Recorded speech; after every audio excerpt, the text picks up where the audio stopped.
Afternoon everyone. आज का topic जो है वो है डेवलपमेंट ऑफ ड्रोसोफिला। सबसे लेंदी टॉपिक है ये आपका डेवलपमेंट बायोलॉजी का और बहुत ही इंटरेस्टिंग टॉपिक है। बहुत क्वेश्चन जो है इससे आते हैं, हमेशा आपके एग्ज़ाम में एक ना एक क्वेश्चन जो है वो इस टॉपिक से ज़रूर आता है 4 मार्क्स का। ठीक है, बहुत इम्पॉर्टेंट टॉपिक है और ध्यान से समझेंगे तो इजी भी बहुत है। तो जो टॉपिक आज हम पढ़ेंगे, स्टार्ट आज हम बेसिक से करेंगे।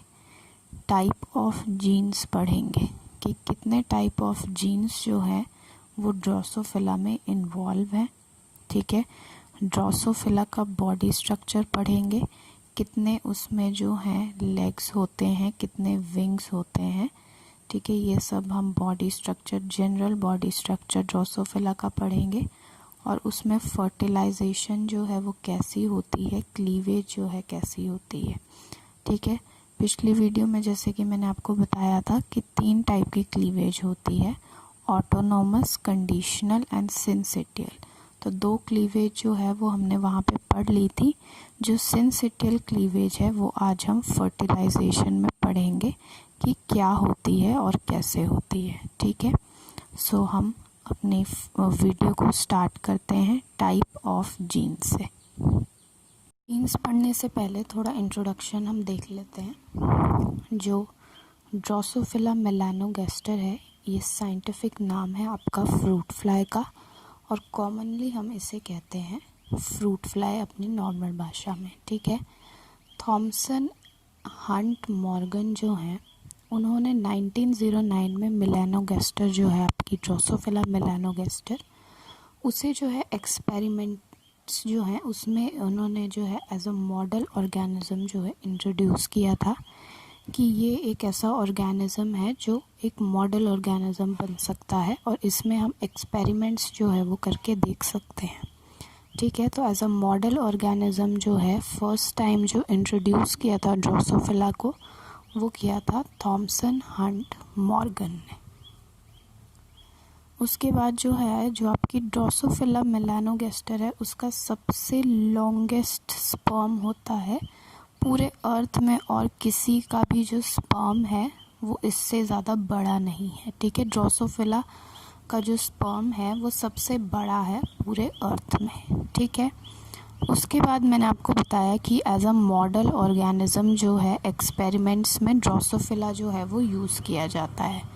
ठीक है, क्यों यूज़ किया जाता है, कुछ प्रॉपर्टीज़ हैं उसमें, वो प्रॉपर्टीज़ यहाँ लिखी हैं, इसके अलावा और भी बहुत सारी हैं। ठीक है, तो कुछ प्रॉपर्टीज़ की बात कर लेते हैं, जैसे कि शॉर्ट लाइफ साइकिल होता है।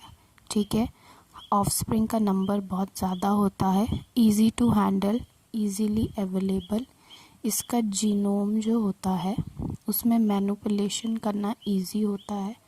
ठीक है, जो ह्यूमन डिजीज़ेज़ हैं, ठीक है, ह्यूमन जो डिजीज़ेज़ हैं उसका जो है वो पता लगाया जा सकता है।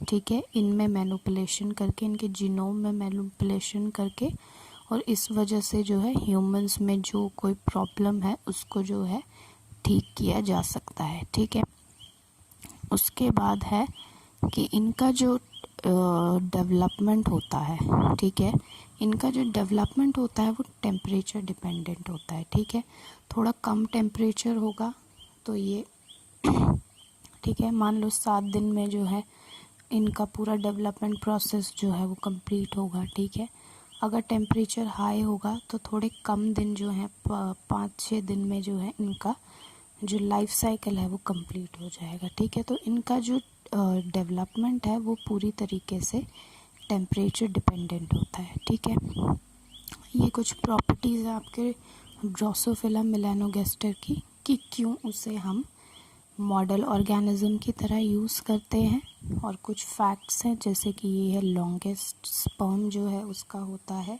ठीक है, सबसे पहले इंट्रोड्यूस उसे किसने किया था, थॉमसन हंट मॉर्गन ने 1909 में, और टेम्परेचर डिपेंडेंट जो है इनका डेवलपमेंट होता है।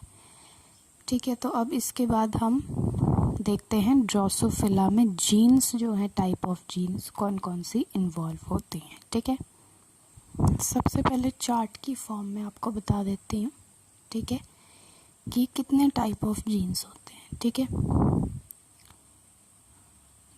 टाइप ऑफ जीन्स, ठीक है।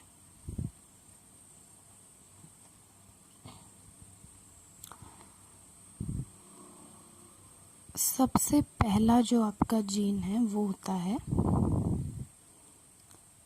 Maternal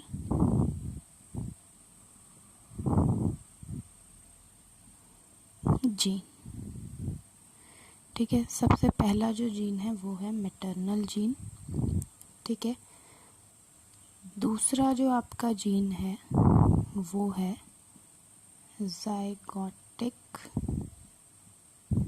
gene.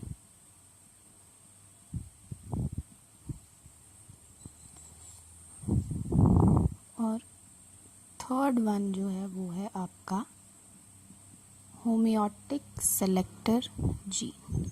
ठीक है, होमियोटिक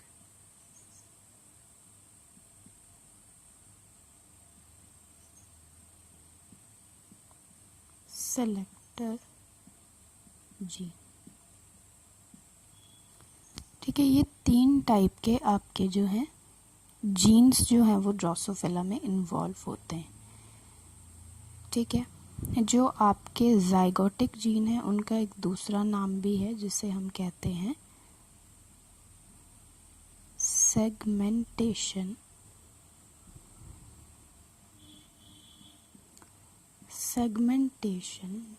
जीन।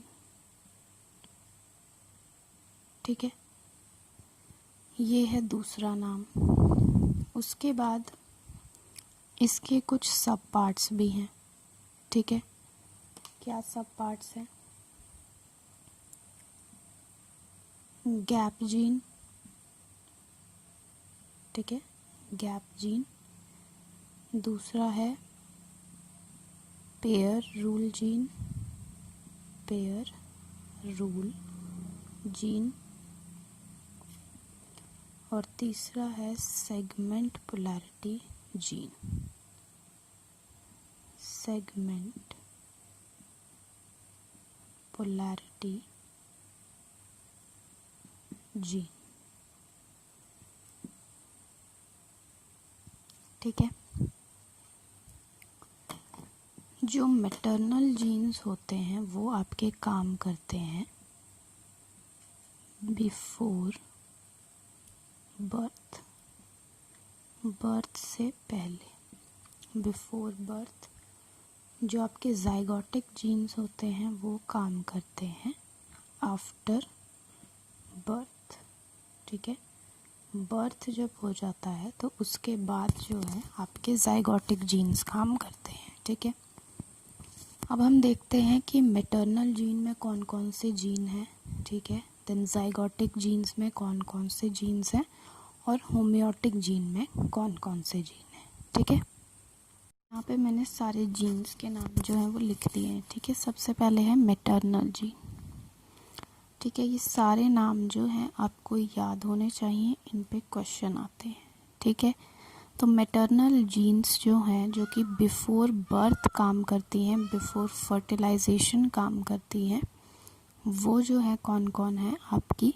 बाइकॉइड है, हंचबैक है, नैनोज, कॉर्डल, टॉर्सो एंड टॉल। ठीक है, ये सारी जीन्स जो हैं ये आपकी आती हैं मैटरनल जीन्स के अंदर।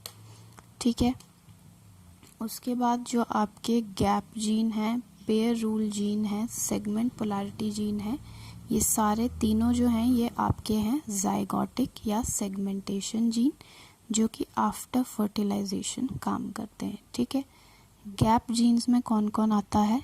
क्रूपल, निप्स, जायंट, हंचबैक, टेललेस। ठीक है, पेयर रूल जीन में आपके आते हैं hairy, even skip, runt, fushi tarazu, odd skip, sloppy pair and paired. ये आपके हैं pair rule gene. Segment polarity gene है wingless, cubitus interruptus, patched, engrailed, hedgehog, armadillos and gooseberry. ठीक है, ये तीनों के तीनों हैं आपके क्या, zygotic and segment polarity gene. ठीक है, उसके बाद लास्ट है आपका होमियोटिक जीन। ठीक है, इसमें आते हैं आपके labial, antennapedia, sex comb reduce, deformed, proboscipedia, ultrabithorax, ठीक है, abdominal A and abdominal B. ये सारे के सारे जीन्स के नाम आपको याद होने चाहिए। ठीक है, क्वेश्चन इसमें किस फॉर्म में आता है? ठीक है, पहला फॉर्म जो है वो है आपका, आपको सीक्वेंस पूछ लेते हैं। ठीक है, सीक्वेंस जैसे कि मैंने आपको पीछे बताई थी, सीक्वेंस क्या है, सबसे पहले आपके मैटरनल जीन्स काम करते हैं। ठीक है, उसके बाद आपके जाइगोटिक जीन काम करते हैं।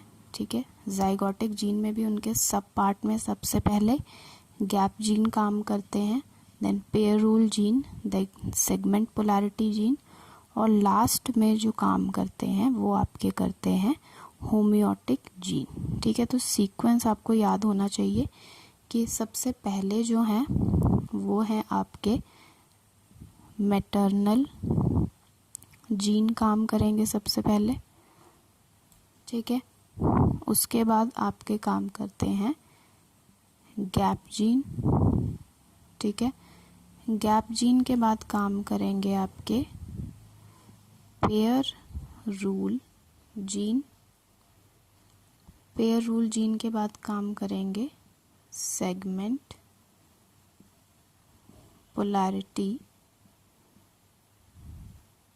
सेगमेंट पोलैरिटी जीन, और उसके बाद लास्ट में जो आपके काम करते हैं वो करते हैं होमियोटिक जीन। यानी कि इनका एक सीक्वेंस है, इसी सीक्वेंस में जो है ये काम करते हैं।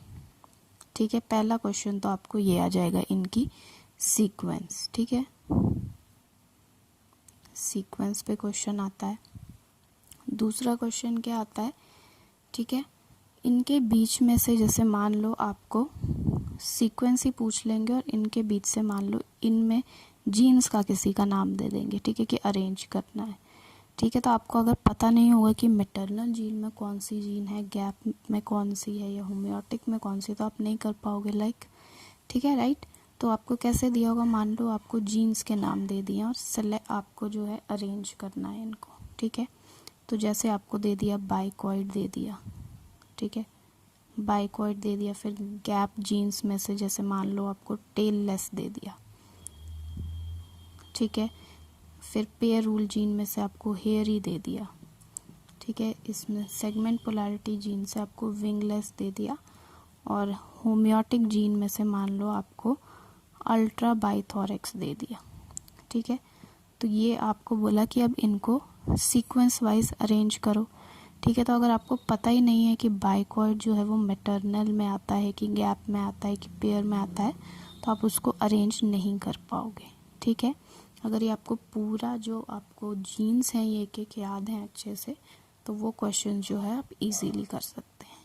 ठीक है, तो ऐसे इजी क्वेश्चंस भी आते हैं क्योंकि उनको CSIR वालों को पता है कि ये याद नहीं रहते हैं। ठीक है, तो याद नहीं रहते हैं तो वो यहीं से क्वेश्चन देते हैं, लेकिन आपको जो है वो याद कर लेना है। ठीक है, और साथ में जब हम पूरा इसका डेवलपमेंट पढ़ेंगे ड्रोसोफिला का, तो आधे तो आपको वैसे याद हो जाएंगे। ठीक है, तो इनको लिखेंगे 5-6 बार आप रोज़ लिखोगे। ठीक है, तो आपको याद हो जाएंगे। ठीक है, तो ये थे आपके जीन्स और इस टाइप के आते थे यहाँ से क्वेश्चन। ठीक है, अब हम जनरल सा स्ट्रक्चर पढ़ेंगे ड्रोसोफिला का। ठीक है, अब डेवलपमेंट जो हम पढ़ रहे हैं ड्रोसोफिला का, उसमें जैसे क्या होता है, सबसे पहले आपका एग है। ठीक है, ये है एग। ठीक है, और स्पर्म जो है इसके साथ फर्टिलाइजेशन होगी। ठीक है, ये है स्पर्म। ठीक है, उसके बाद जो है आपका एम्ब्रियो बनता है। राइट। एम्ब्रियो के बाद आपका बनेगा लार्वा और फिर आपका जो है एडल्ट ड्रोसोफिला जो है वो बनता है। ठीक है, तो इसी एडल्ट के बारे में इसका स्ट्रक्चर जो है हम पढ़ेंगे अभी। ठीक है, ठीक है, एक ड्रोसोफिला मैं बना देती हूँ। ठीक है, ये है आपकी ड्रोसोफिला। ठीक है, तो ड्रोसोफिला में क्या होता है, हेड रीजन होता है सबसे पहले तो। ठीक है, क्या होता है, हेड रीजन। ठीक है, हेड रीजन में क्या क्या होता है, आपका माउथ होता है। ठीक है, आईज होती हैं और एंटीना होता है।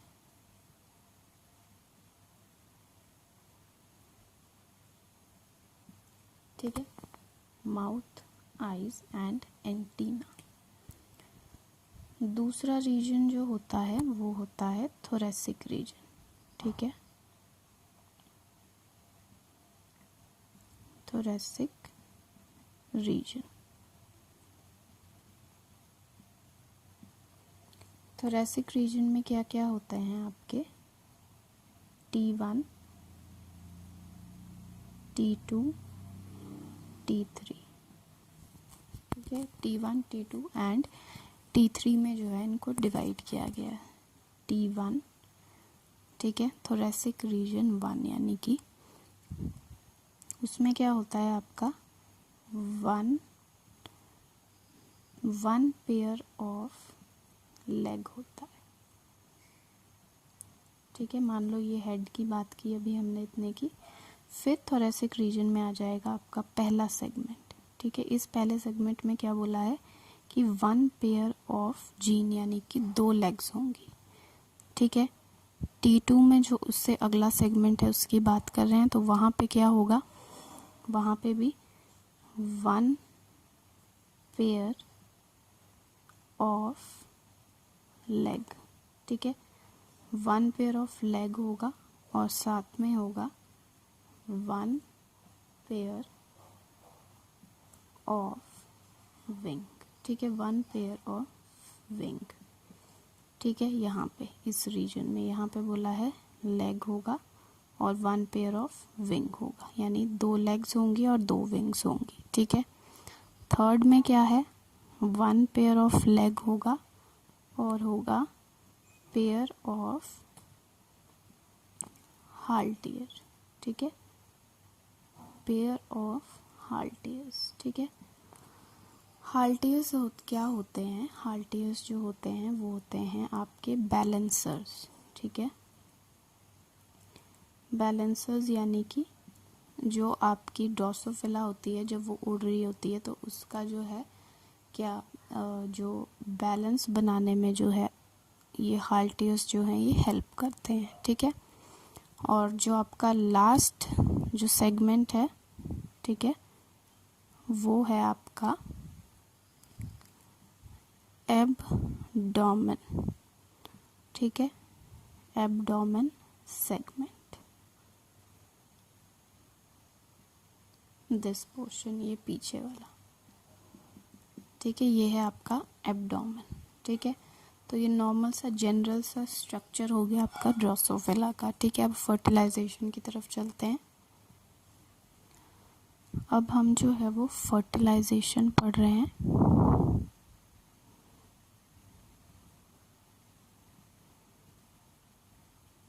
ठीक है, ये जो मैंने आपके सामने बनाया है ये क्या है, ये ड्रोसोफिला का एग है। ठीक है, इस टाइप का कुछ स्ट्रक्चर होता है ड्रोसोफिला का। ये वाला जो पोर्शन है आप देख सकते हैं, मैंने लिखा है माइक्रोपाइल एंड। ठीक है, इस जो पॉइंटेड सा ये एरिया है इसे हम कहते हैं माइक्रोपाइल एंड। ठीक है, और इसी एंड से जो है आपकी स्पर्म की एंट्री होती है। ठीक है, स्पर्म एंट्री पॉइंट जो है ये आपका होता है और ये जो बीच में आपको दिखाई दे रहा है ये है आपका न्यूक्लियस, ठीक है, न्यूक्लियस, ठीक है। और जब स्पर्म की एंट्री जो है एग में होती है तो उस टाइम जो है आपके कुछ हद तक जो है वो एक्सिस जो है वो फॉर्म हो जाते हैं, ठीक है। जिस किसी को ना पता हो एक्सिस क्या होते हैं मैं बता देती हूँ, जैसे कि एंटीरियर, पोस्टीरियर, डॉर्सल, वेंट्रल, ठीक है। ये जो हैं आपके दो टाइप के एक्सिस होते हैं, interior, posterior and dorsal, ventral, ठीक है। तो ये एक्सिस जो है जब स्पर्म एंटर करता है एग में, ठीक है, तो ये एक्सिस जो है ये जो है क्या हो जाते हैं, डिसाइड हो जाते हैं, ठीक है। जैसे कि इस डायग्राम में बताया गया है कि स्पर्म जब माइक्रोपाइल एंड से एंटर करेगा तो ये वाला जो पोर्शन है इसे हम कह रहे हैं एंटीरियर पॉइंट, और जो ये वाला पोस्टीरियर है, ये जो पॉइंट है ये है आपका पोस्टीरियर पॉइंट, ठीक है।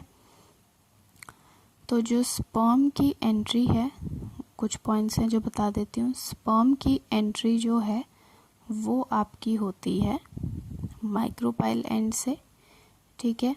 उसके बाद egg have begin to specify axis by the point of fertilization, ठीक है। जैसे ही स्पर्म की एंट्री जो है होगी तो आपके जो एक्सिस हैं वो स्पेसिफाई होना शुरू हो जाएंगे।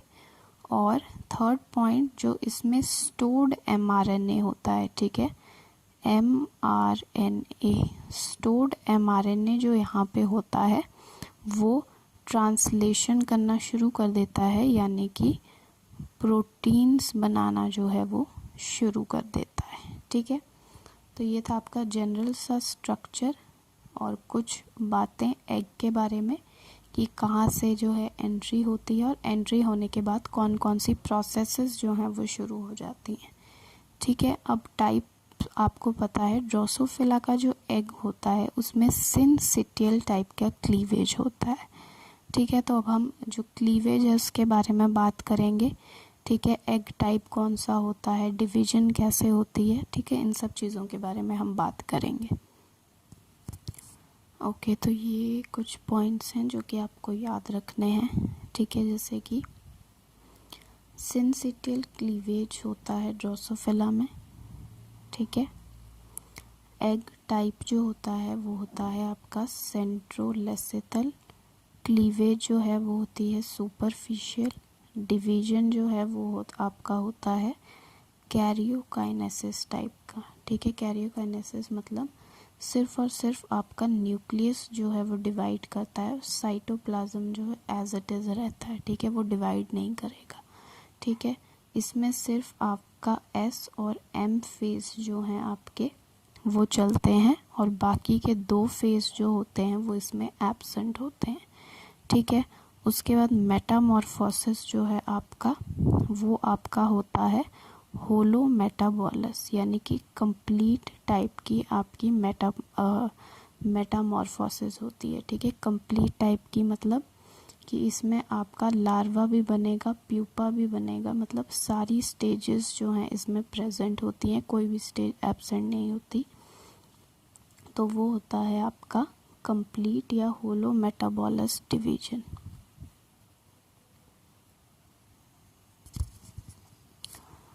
अब ये है आपके प्रोसेस पूरी कि कैसे जो है फर्टिलाइजेशन होगा, ठीक है। सिनसिटियल क्लीवेज भी इसमें दिखाई गई है, ठीक है। सबसे पहले स्पर्म जो है वो माइक्रोपाइल एंड से एंटर करेगा, ठीक है। पहले ये हमारा 2n होगा, उसके बाद जब स्पर्म एंटर करेगा तो ये आपका बन जाए, सॉरी यहाँ पे ये आपका 1n है, ठीक है। ये है आपका 1n पहले जब स्पर्म की एंट्री नहीं हुई है, ठीक है। जब स्पर्म एंटर कर गया तो ये आपका बन जाता है 2n, ठीक है। जब ये 2n होगा तो इसे हम कहते हैं जाइगोट, ठीक है। जाइगोट बन गया। उसके बाद क्या होते हैं आपकी यहाँ पे कैरियोकाइनेसिस होना शुरू होती है, ठीक है।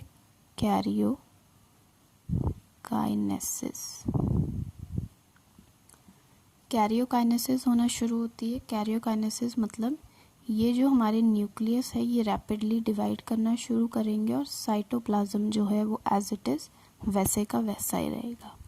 ठीक है, उसके बाद कैरियोकाइनेसिस होने के बाद जो है क्या होता है, आपका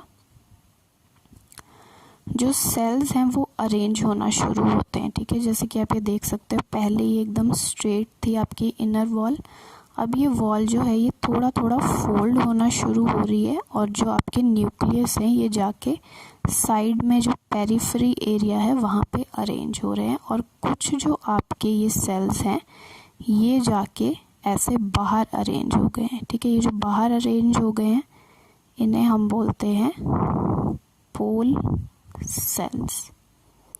ठीक है, ये बाहर जाके अरेंज हो गए हैं। उसके बाद थोड़ा और डिवीजन जो है जब होगा तो क्या होगा, यहाँ पे एक स्टेज बन जाती है जिसे हम कहते हैं सिनसिटियल ब्लास्टोडर्म। ठीक है, सिनसिटियल ब्लास्टोडर्म। ठीक है, ये स्टेज जो है हमारी बन जाती है। यहाँ पे क्या होता है, आपके पोल सेल्स जो हैं वो ऑब्वियसली यहाँ पे भी होंगे। यहाँ पे थोड़ा कम जो है आपका फोल्ड हुए होंगे साइड से, यहाँ पे और ज़्यादा जो है फोल्डिंग जो है हमको देखने को मिलेगी, उसे हम कहेंगे सिनसिटियल ब्लास्टोडर्म। ठीक है, उसके बाद जब ये एकदम जो है एक न्यूक्लियस को जो है कवर कर लेगा और एक वॉल सी बना लेगा, तब हम उसे कहेंगे सेलुलर ब्लास्टोडर्म। ठीक है, सेलुलर ब्लास्टोडर्म। ठीक है, इस स्टेज को हम कहते हैं सेलुलर ब्लास्टोडर्म। ठीक है, उसके बाद जो है ये सब होने के बाद क्या होता है, आपका एक्सिस फॉर्मेशन शुरू हो जाती है। ठीक है, एक्सिस फॉर्मेशन होगी। ठीक है, और साथ में उसके बाद सेगमेंटेशन होना शुरू हो जाएगी और आप लार्वल स्टेज पे जो है आपका जो ये फर्टिलाइजेशन है ये पहुंच जाएगी, एंड देन अल्टीमेटली जो है आपका एडल्ट बन जाएगा। ठीक है, तो ये एक जनरल सी प्रोसेस है कि सबसे पहले जो आपका एग है वो 1n होता है। ठीक है, उसके बाद जो है स्पर्म की एंट्री होती है, तो एंटीरियर पोस्टीरियर डिसाइड हो जाते हैं, आपके प्रोटीन बनना शुरू हो जाते हैं। फिर कैरियोकाइनेसिस होती है जिसमें कि न्यूक्लियस डिवाइड करते हैं और साइटोप्लाज्म एज इट इज़ रहता है। फिर ये पेरिफेरी में मूव करना शुरू करते हैं और कुछ सेल्स जो होते हैं वो पोल सेल्स बन जाते हैं। उसके बाद थोड़ा और जो है आपकी वॉल की फोल्डिंग होती है जिसे हम कहते हैं सिनसिटियल ब्लास्टोडर्म स्टेज को। उसके बाद जब न्यूक्लियस को पूरी तरह से कवर कर लिया जाता है, एक वॉल बन जाती है बाहर, तो उस स्टेज को हम कहते हैं सेलुलर ब्लास्टोडर्म।